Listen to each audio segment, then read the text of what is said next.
बनाती है, अंदर की ओर ले जाती है। यह सब कुछ अंदर ही है, बाहर जो भी है वह सिर्फ स्वप्न है। कन्या हो या स्त्री, पियर में वह अपरा की प्रकृति में रहती है और पति ग्रह के अंदर परा प्रकृति में आ जाती है।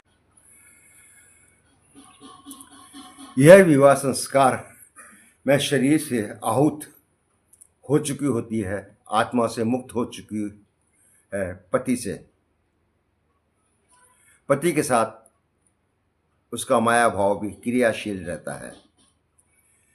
शरीर उनका निमित्त मात्र रहता है। स्त्री की शक्ति है कि वह एक साथ दो स्तरों पर जी सकती है।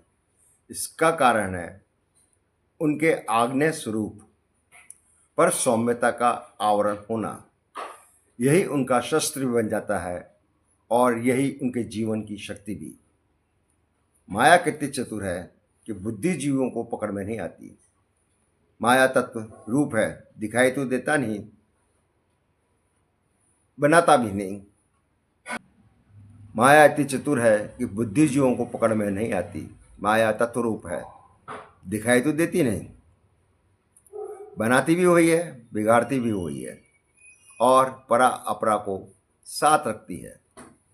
अपरा प्रकृति में 8 तत्व हैं। पंच महाभूत के अलावा मन, बुद्धि, अहंकार परा प्रकृति शक्ति से अपरा प्रकृति को परिवर्तित विभिन्न रूप दे देह आदि धारण किए जाते हैं। परा प्रकृति का अर्ध ईश्वर का सर्वोच्च और दिव्य एवं आध्यात्मिक शक्ति है, जीवधारी के रूप में विद्यमान है। गीता के अनुसार वह अपरा भौतिक प्रकृति से भिन्न चेतन तत्व है।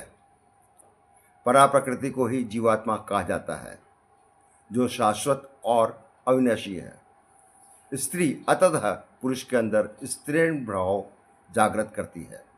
स्त्री पुरुष का स्त्रीण होना अर्थात प्रकृति अपरा के गुणों से जुड़ा होना है। स्त्रीण का अर्थ सिर्फ स्त्री या पुरुष होना नहीं, बल्कि गुणों से कोमलता, संवेदनशीलता, करुणा, ग्रहणशीलता, रेसिपिटिविटी, सृजनशीलता है। यह गुण पुरुष स्त्री दोनों में होने से मोक्ष में सहजता आ जाती है। कृपया हमारे चैनल सनातन के गूढ़ एसोट्रिक रहस्य को फॉलो और सब्सक्राइब करें। धन्यवाद।